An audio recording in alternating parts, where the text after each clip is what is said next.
tous, bienvenue sur ce nouveau débat de cette belle journée du United Climate Summit. Nous allons parler maintenant de construction. Alors on a beaucoup parlé de tout ce qui se passe sur la terre, sur la mer et dans les airs, mais il faut avouer aussi qu'on continue à construire. Est-ce que c'est une bonne chose, une mauvaise chose et comment le faire?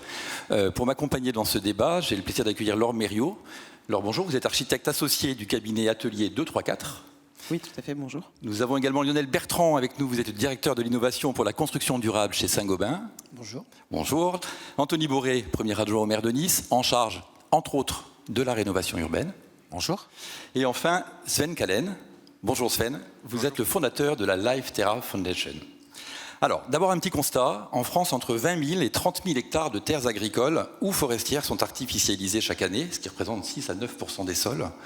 L'artificialisation des sols, c'est la conséquence directe de l'extension urbaine, bien sûr, et de la construction des nouveaux habitats en périphérie des villes. Et c'est aujourd'hui l'une des causes premières du changement climatique et de l'érosion de la biodiversité. Le gouvernement souhaite protéger ces espaces naturels et il a instauré la fameuse ZAN, zéro artificialisation nette, le plan biodiversité. Et il veut travailler, je me retourne vers vous Anthony Boré, avec les collectivités pour repenser l'aménagement urbain et réduire efficacement l'artificialisation des sols.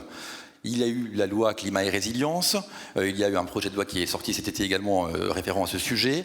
On va commencer par vous. Comment est-ce que les collectivités peuvent agir utilement pour accompagner cette volonté gouvernementale, d'État?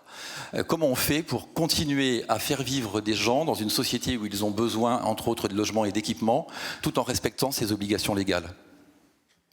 Bon, d'abord, c'est une question je crois, de changement de culture.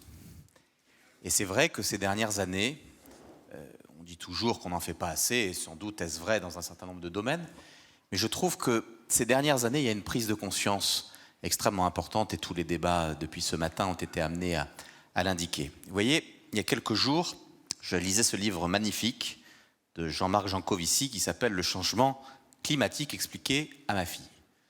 C'est à la fois très didactique et très simple, et je suis convaincu que d'ici 3-4 ans, si on devait écrire le même livre, ce serait le changement climatique expliqué à mes parents. Parce qu'il y a ce changement dans l'éducation, je le vois avec mes propres enfants, qui sont sans doute bien éveillés, bien plus tôt sur ces questions que je l'étais moi-même, et qui font qu'on redessine le monde, on réfléchit à des choses auxquelles on n'avait jamais pensé. En matière de collectivité, on réfléchit et on fait d'ailleurs. Je vois ici un de mes collègues qui est en charge du développement économique. Autour du maire, on réfléchit en permanence en se disant « mais cette friche industrielle-là, ce bâtiment-là, qui n'a plus l'utilité ou la modernité nécessaire, qu'est-ce qu'on en fait ?» Alors, il y a 3 hypothèses. Soit vous expliquez qu'il faut le démolir et en refaire un plus grand. En général, on essaie de regarder comment, soit on le détruit pour y faire un grand jardin public, c'est le cas d'un équipement important de la ville de Nice, où vous réfléchissez en vous disant « mais je peux le réhabiliter, je peux le moderniser, je peux le mettre aux normes ». Et il faut évidemment... On va parler de ça après. Donc, moi, je crois que les solutions, elles sont dans les mains des élus courageux. On sait qu'ils représentent 70% de l'investissement public dans notre pays. Donc, ça nécessite une dose de courage. C'est ce changement de culture, c'est évidemment la préservation des zones agricoles et c'est ce à quoi nous invite la loi climat et résilience. Et ce que je veux dire pour terminer mon propos sur la question que vous posez, c'est que je crois aussi à la nécessaire action dans l'acceptabilité des populations. Je crois que la question écologique est dans les consciences, je crois qu'elle progresse fortement, mais je ne crois pas qu'on puisse d'autorité expliquer qu'on va non artificialiser à telle date quelque chose si on n'embarque pas avec nous l'ensemble de l'écosystème. Cette concertation, elle est facile à faire avec la population? Elle n'est pas toujours facile, il faut expliquer, il faut de la pédagogie, il faut avoir une dose de courage, mais je ne crois pas, je vous donne un seul exemple. Dans la loi que vous avez citée, il est indiqué qu'on ne pourra plus louer bientôt, en fonction des étiquettes énergétiques, un certain nombre de logements. Moi, je suis évidemment tout à fait favorable à cette mesure, je la trouve de bon sens. Et dans le même temps, on sait que dans une crise du logement telle que celle que nous connaissons aujourd'hui, c'est 5 millions de personnes qui vont se retrouver à la rue. Si on n'est pas là pour accompagner les propriétaires vers cette transition et qu'on les laisse tout seuls, on sait qu'on va vers la catastrophe, vers une crise sociale extrêmement importante. Donc, bien sûr, je crois à la révolution écologique, je ne crois pas à la révolution forcée. Alors, Sven, c'est à vous que je m'adresse. Votre fondation, évidemment, elle lutte contre l'artificialisation des sols et elle végétalise au maximum. Quelle est, à vous, votre vision de la ville d'aujourd'hui, de celle de demain, surtout de l'urbanisme de demain? Comment est-ce qu'on parvient à faire concilier ça, construction et végétalisation, tout en préservant nos ressources? Et on sait qu'il faut construire puisqu'on manque de logements. Qu'est-ce que vous nous dites là-dessus? Merci. Et mon français, c'est pas assez au niveau, alors je vais répondre en anglais. This whole city that we see today was basically conceived after the Second World War. There was a lot of free energy. There's a lot of interest in the car as a medium for people to get to different places, and it left basically cities with an urban sprawl. And I think we've gone too far. In the last 2 decades, 3 decades, people have realized that all this asphalt, all this concrete is basically suffocating our lives. And you see that with extreme climate moments, like in the summer with extreme heat, people die, like in Phoenix or in other cities around the world. There's floodings, so there's a lot of problems that the current state of our cities has to deal with. So with Life Terra, what we try to do is to add a touch of green, and we try to find, with responsible mayors and their teams who have the courage to actually do something and stop talking and start acting. Very happy to be here in Nice again, to show that it's possible to convert former car parks, little areas that have basically no use to the city, but to convert them into green oases that gives us shade, that gives us biodiversity, pollution trapping, new oxygen. And by involving citizens, what Life Terra does, and we do it in 20 European countries now, we really engage people in this consciousness of environment, of the need for environmental action, and that they can be part of it. So I think that's a very important aspect. Est-ce que vous sentez une évolution des consciences, et notamment vis-à-vis des collectivités? Vous l'avez dit, vous travaillez avec les villes. Est-ce qu'elles sont plus réceptives à votre message? Est-ce qu'elles vous aident? Well, we have some forward-looking cities, let's say, like Nice, like maybe Amsterdam, Barcelona, who are really trying to get involved in climate action and to change the awareness and the knowledge of the people. And we start a lot with schools, so if we can get to the schools and to the young generation, I think we have a chance. But there's still many cities that are sort of, they want, but they don't dare. There's bureaucracy, there's rules, we don't know, maybe there's evaluation of the land. So there's a lot of barriers and vested interests that have to be overturned. So therefore I really like the words today of courage, courage, and I hope that more cities will turn to green, and we'll be very happy to help them. Laure Berriot, vous m'avez parlé, quand on a préparé cette session ensemble, d'un projet urbain à Saint-Laurent-du-Var. On va avoir des exemples concrets qui nous concernent directement, nous autres, niçois et métropolitains. Par rapport à cette histoire d'artificialisation des sols, expliquez-nous. Oui, donc notre agence, on est urbaniste, paysagiste et architecte, donc on a la chance de pouvoir travailler sur des territoires un peu larges et d'accompagner des villes pour, justement, comme vous le disiez, transformer des friches industrielles. Là, sur le site des Iscles, à Saint-Laurent-du-Var, en fait, voilà, c'était un dépôt, il y avait des graviers, du béton, c'était une grande friche, et on travaille à le transformer dans un nouveau quartier. Ce qu'il faut voir, c'est que cette question du ZAN, c'est pas ne pas construire, c'est construire plus intelligemment, avec une question de compensation. C'est-à-dire, là on a un site par exemple de 70 hectares, l'idée c'est pas de bétonner les 70 hectares et de faire voilà, des logements et des choses très intéressantes dessus, mais de conserver à la fois des espaces naturels, vierges et un peu sauvages, de renaturer finalement ce qui avait été endommagé.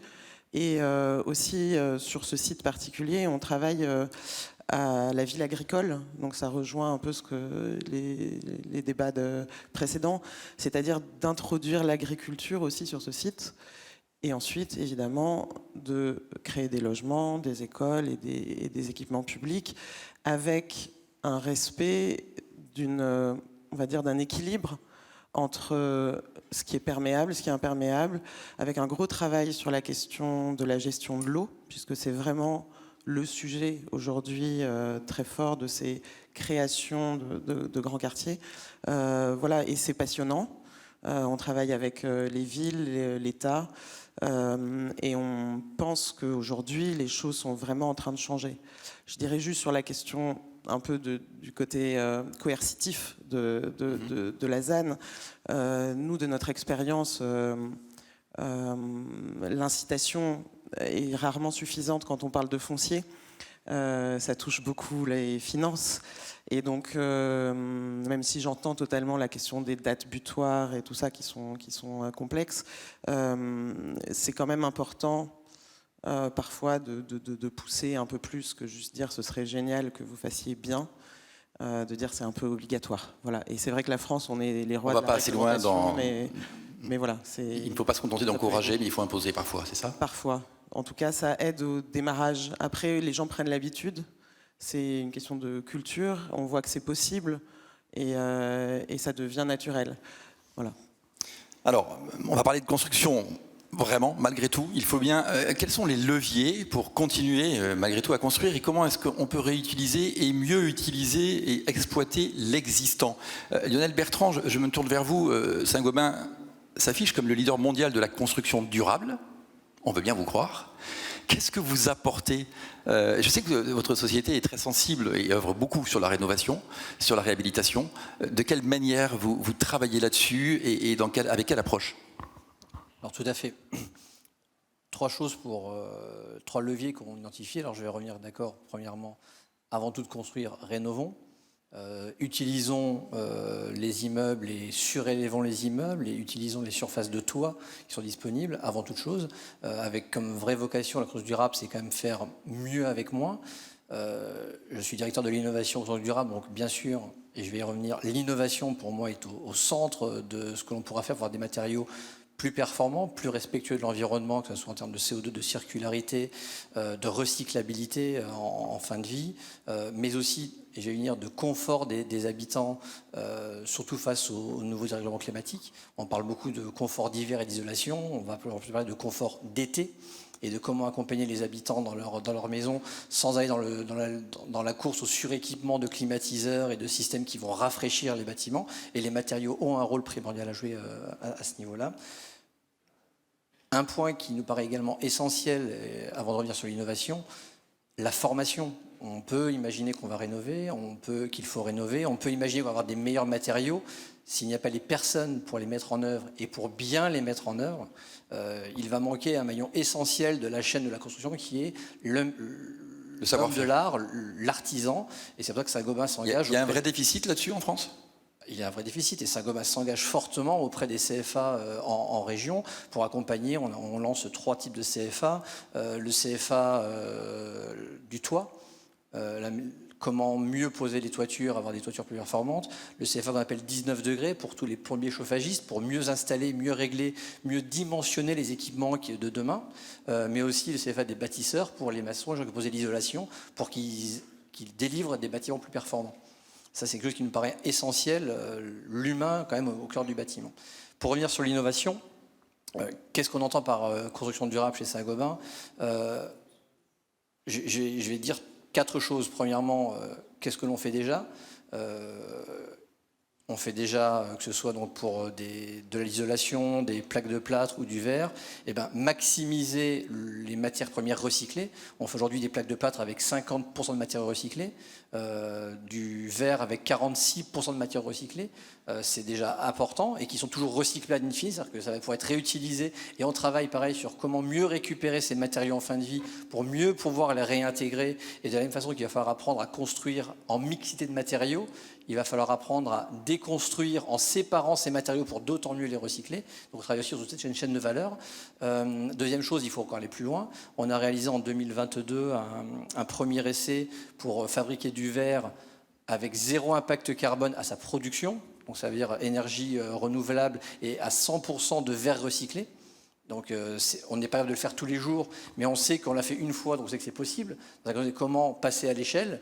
Et j'ai réuni au passage à l'échelle, justement. Qu'est-ce que ça veut dire être leader de la construction durable ? C'est aussi accompagner le passage à l'échelle de start-up.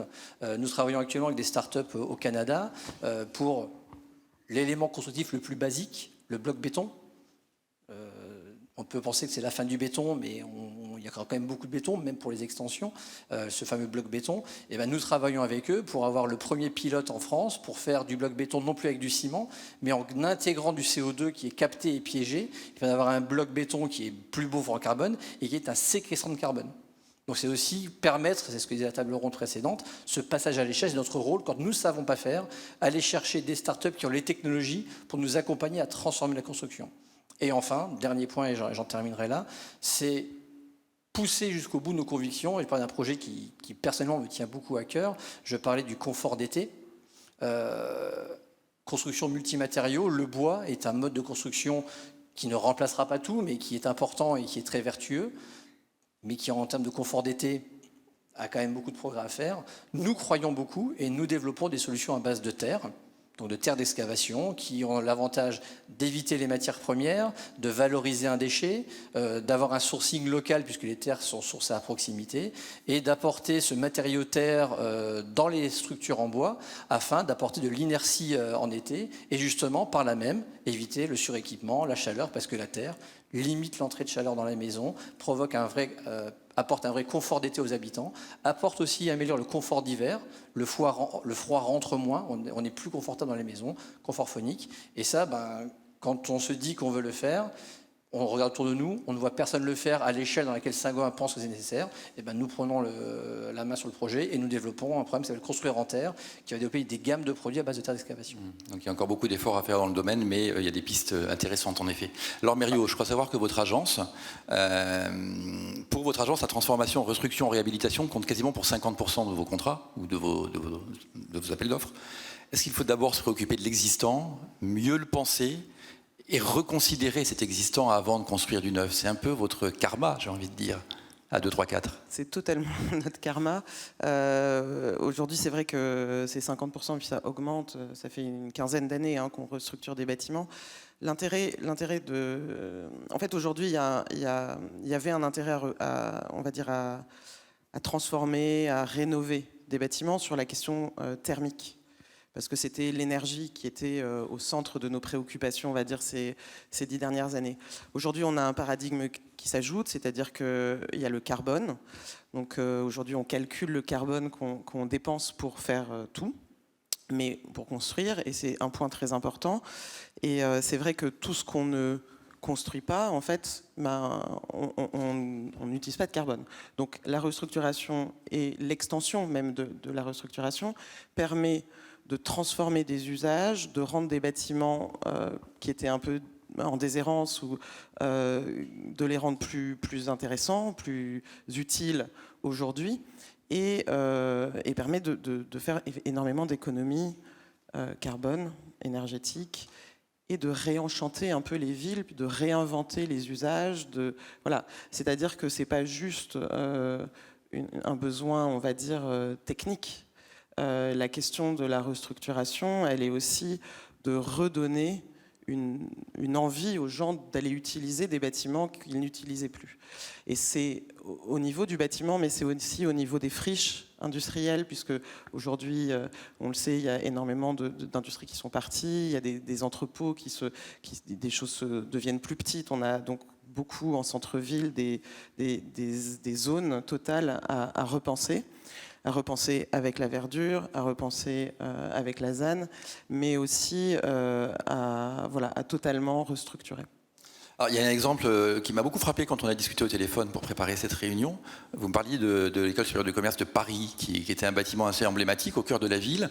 Et vous m'avez dit, en fait, aujourd'hui, on a tendance, ces grandes écoles, à les construire dans les périphéries. Nous, on s'est dit non, on va la reconstruire in situ. Et ils ont tout à y gagner. Oui. Alors nous, on s'est dit, c'est super qu'ils veuillent les garder dans Paris. Et ils vous ont donné le challenge. Mais c'est un vrai sujet parce qu'il y a eu Saclay, donc ce grand campus universitaire qui est assez génial avec la recherche et tout ça. Mais le SCP a fait le choix de rester dans Paris. C'était leur volonté. Sans s'agrandir totalement, c'est-à-dire que le site reste le même, mais pour autant de pouvoir accueillir 2 fois plus d'étudiants et de trouver au sein de ce projet les usages qu'on peut trouver dans des grands campus comme qui sont leurs concurrents, HEC, l'ESSEC, qui eux ont des parcs et des bâtiments.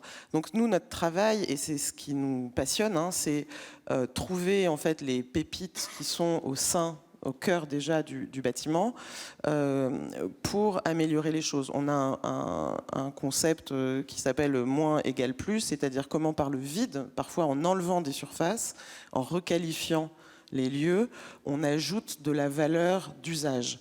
L'usage, c'est le bien-être, c'est la flexibilité. C'est moins mais mieux, en fait. Moins mais mieux, plus grand, et l'utilisation des toitures, créer des terrasses, relier les éléments. Voilà, donc c'est vraiment... ce projet, on ne peut pas voir d'image, c'est plus simple. Nous avons un travail un peu graphique, mais c'est vraiment cette question d'intensifier les usages, de densifier la ville, tout en la gardant agréable, de ramener de la verdure, de ramener des grands espaces et des usages corrects. Alors en matière de réhabilitation et de rénovation, Anthony Boré, évidemment les collectivités ont un grand rôle à jouer, elles multiplient les aides. Qu'est-ce que vous, dans les métropoles et à Nice, vous faites? Donnez-nous deux, trois exemples concrets, mais plus globalement et plus généralement, comment les collectivités peuvent aider et inciter à cette réhabilitation, cette rénovation pour éviter de surconstruire? D'abord, nous avons des aides très concrètes à travers le programme d'intérêt général notamment qui permet de financer à des propriétaires privés qui souhaiteraient améliorer en termes de confort énergétique notamment leur appartement. Mais le débat qu'on a ici depuis tout à l'heure est extrêmement intéressant parce que pour répondre à la question du débat comment construire en respectant la terre, moi je crois vraiment, et vous l'avez employé plusieurs fois, que la question de la qualité, l'un et l'autre, vous l'avez dit, est absolument essentielle.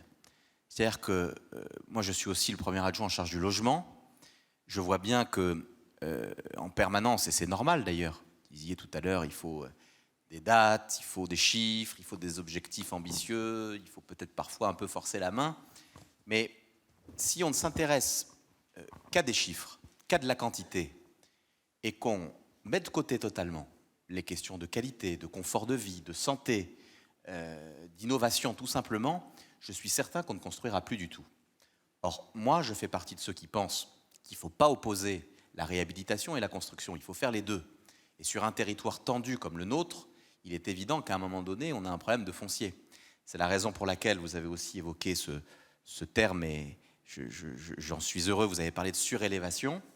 Nous avons engagé sur notre territoire une étude très précise par un cabinet qui s'appelle UpFactor, qui est spécialisé dans la surélévation des bâtiments. Et nous nous sommes rendus compte, on est à la première phase de l'étude, et je ne dis pas que ce sera simple partout, mais qu'en tout cas, rien qu'en surélevant d'un étage, parfois deux, un certain nombre de bâtiments, on pouvait avoir un potentiel de 5000 logements supplémentaires dans la ville de Nice. Mais alors on verticalise la ville aujourd'hui, là où avant on disait surtout pas plus de grands immeubles, plus de hauts bâtiments. C'est un peu contradictoire ce discours. Non, je ne crois pas que ce ne soit contradictoire. Il est évident qu'il ne s'agit pas de reconstruire des grandes barres HLM qu'on détruit actuellement dans nos plans de rénovation urbaine. Mais il y a des dents creuses, il y a des endroits où ça s'y prête. Et en plus, en le faisant, non seulement il y a une acceptabilité qui est quand même plus facile de la part du voisinage, là où nos projets de construction sont souvent bloqués par des recours, et en plus, quand on surélève, on est obligé de... En tout cas, on a une opportunité de réhabiliter au plan énergétique l'immeuble, puisqu'on touche aux fondations, aux combles, et donc tout ça est évidemment extrêmement avantageux. Nous allons nous engager dans cette voie dès 2024 avec quelques opérations pilotes. Là aussi, j'aimerais que la réglementation soit un peu assouplie et que l'État soit un peu plus à nos côtés, parce qu'il y a des contraintes financières qui sont assez lourdes pour mener ce type de projet. Et puis, il y a aussi une question de compétence. N'importe qui ne sait pas surélever. Il faut faire appel à de grands professionnels. Mais je crois qu'il y a là un axe de travail absolument important, et on sera encore une fois parmi les premiers à l'exploiter à grande échelle, là où nous avons déjà quelques opérations ici ou là qui ont été faites de cette manière. Alors, Sven Kallen, nos villes, j'ai envie de vous poser la question suivante. Est-ce que nos villes peuvent continuer à repousser les murs tout en s'inscrivant dans une démarche vertueuse écologiquement? Vous, évidemment, votre but, c'est de les rendre de plus en plus vertes, de les végétaliser, comme on l'a dit tout à l'heure. C'est pas évident tous les jours, mais vous avez des moyens pour ça, peut-être coercitifs d'ailleurs. On parlait d'imposer des choses parfois. Vous, avec votre fondation, comment on s'y prend pour convaincre? I think many mayors and their teams, they realize that probably the two biggest climate dangers are the urban heat island effect, so people getting, it's getting too hot, and also the danger of flooding. Those are two very big recognized dangers for cities, and trees can help. So by creating pockets of green, will help to keep the soil there, will help to infiltrate the water. It will create shadow, it will create lower temperatures in the areas. So we find every time more receptiveness for these urban projects, particularly if you can involve, what I said before, citizens to help planting and to add a layer of education to that. So it is a combination of energy efficiency, of different ways of looking at buildings, of promoting public transport, but also of really regreening and creating buffer zones in order to make cities more resilient to what's coming. And that's going to be quite nasty from what we see in a lot of places in the world. So with Life Terra, we contribute to that, and we hope to do that in many cities here in France and in the rest of Europe. On l'espère aussi. Alors, on a parlé d'aujourd'hui, de l'existant. On va finir ce tour de table avec demain. Comment sera la ville de demain? Comment seront nos habitats? Comment est-ce qu'on va penser le bâtiment autrement, en respectant la terre et en réduisant nos déchets? Parce que c'est aussi un enjeu important. Laure Mériot, dans vos réflexions architecturales des bâtiments de demain, est-ce que vous arriverez à combiner le beau, l'utile et le responsable? Alors oui, heureusement d'ailleurs, parce que. Mais non, effectivement, en fait, ce qu'on disait, c'est que on peut pas juste dire on construit plus, parce qu'on a besoin de bâtiments. On peut pas tout rénover non plus, parce qu'il y a des sites ou des bâtiments qui ne peuvent pas, qui ne correspondent plus aux usages du tout et qu'on ne peut pas rénover. Donc cela, il faut changer. L'idée, c'est de pas trop s'étaler.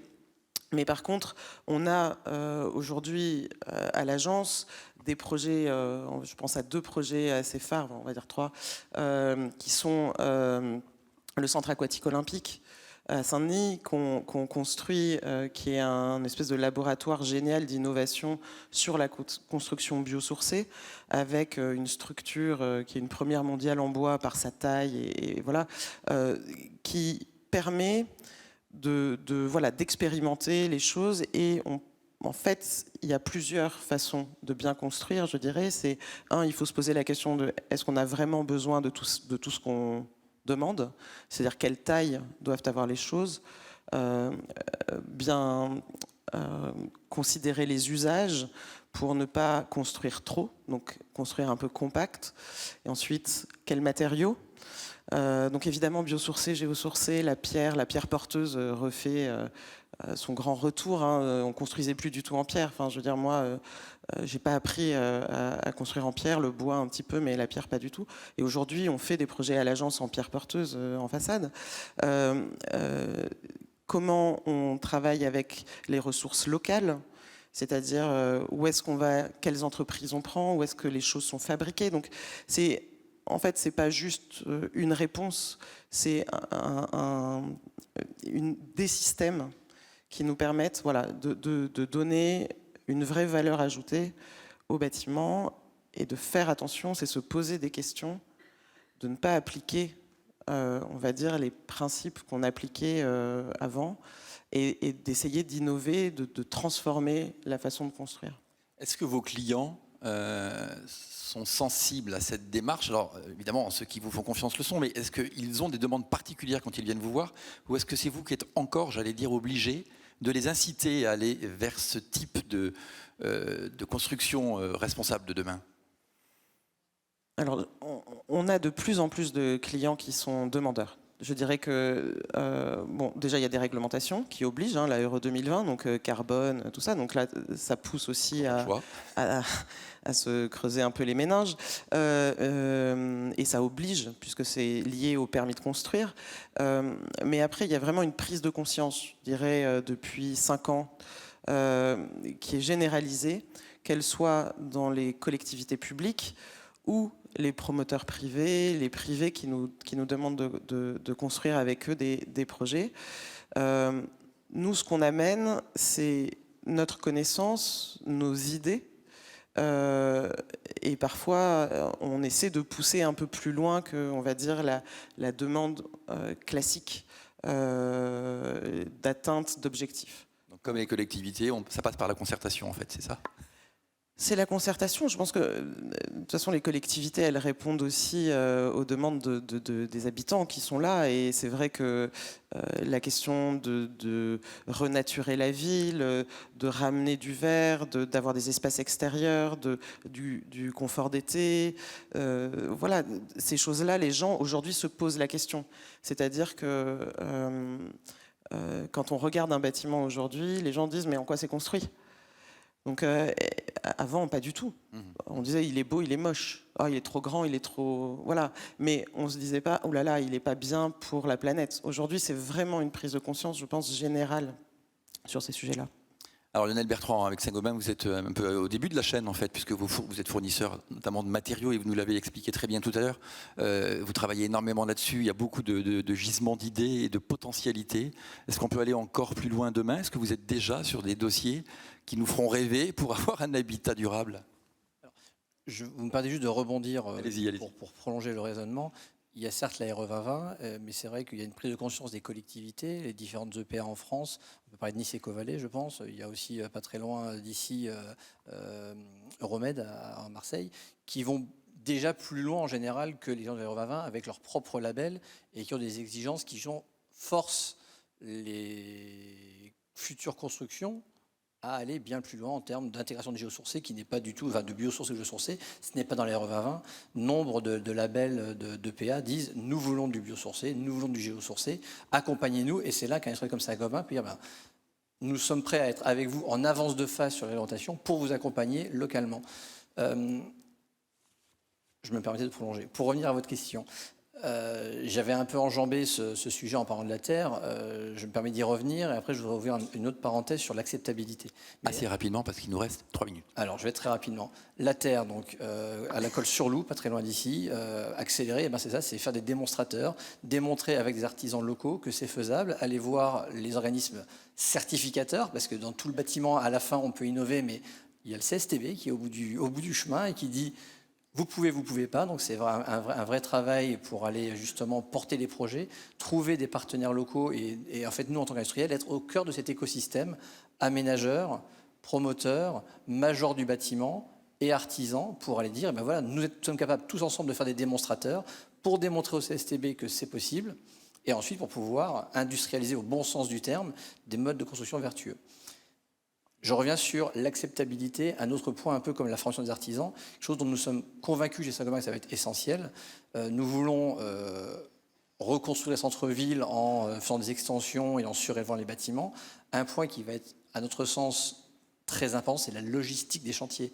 Comment allons-nous, parce qu'on parle de ZAN, on pourrait aussi parler de ZFE, comment allons-nous mélanger des zones à faible émission en centre-ville avec des petites camionnettes qui circulent toute la journée, ou alors avec un très gros camion, parce que le but n'est pas de cibler l'artisan, qui va garer. Et nous sommes convaincus chez Saint-Gobain que nous sommes en effet au début, et nous sommes aussi encore une fois au cœur du chantier, et qu'il y a un gros travail à faire avec les EPA et les aménageurs pour dire comment nous, industriels, pouvons optimiser vos chantiers pour qu'ils soient moins impactants et du coup mieux acceptés par les populations locales, pour qu'ils soient aussi moins impactants parce que plus efficient, avec moins de retard, parce que les produits arrivent en temps, les bons produits arrivent au bon moment sur le bon chantier, si on veut vraiment aller au bout des choses. Et là aussi, il y a un vrai rôle de l'industriel comme Saint-Gobain qui est d'aller au-delà du produit, même dans la logistique. Est-ce que les collectivités en Toliboré peuvent aider Saint-Gobain à acheminer leurs matériaux et à travailler correctement dans les centres-villes? Et deuxième question, votre ville de demain, c'est quoi?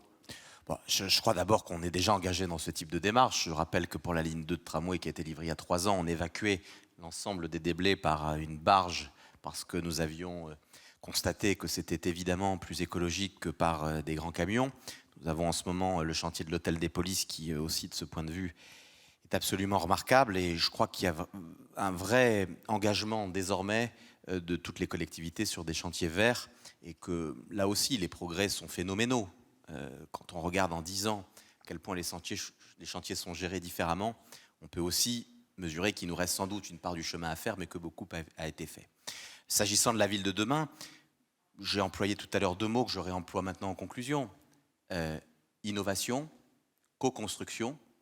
Je crois que ce sont les 2 termes qui nous permettront d'imaginer comment encore faire progresser les choses demain. Moi, je crois que la question de l'énergie, je ne veux pas trop développer puisqu'il nous reste quelques secondes, est absolument centrale. C'est la raison pour laquelle il y a près de 20 000 habitants à Nice qui, dans les années qui viennent, vont bénéficier de la géothermie grâce à tout ce que nous sommes en train d'engager collectivement. Et je crois qu'il y a là un enjeu tout à fait majeur. Sven Kallen, je vais vous donner le mot de la fin.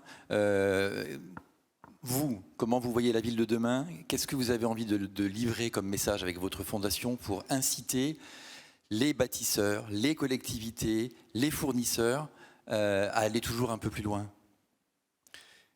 Comme enfant, toujours en vacances en France, on écoutait Radio Énergie, et je me rappelle, moins de blabla, plus d'action climatique. Je pense que c'est une parfaite conclusion. Merci à tous.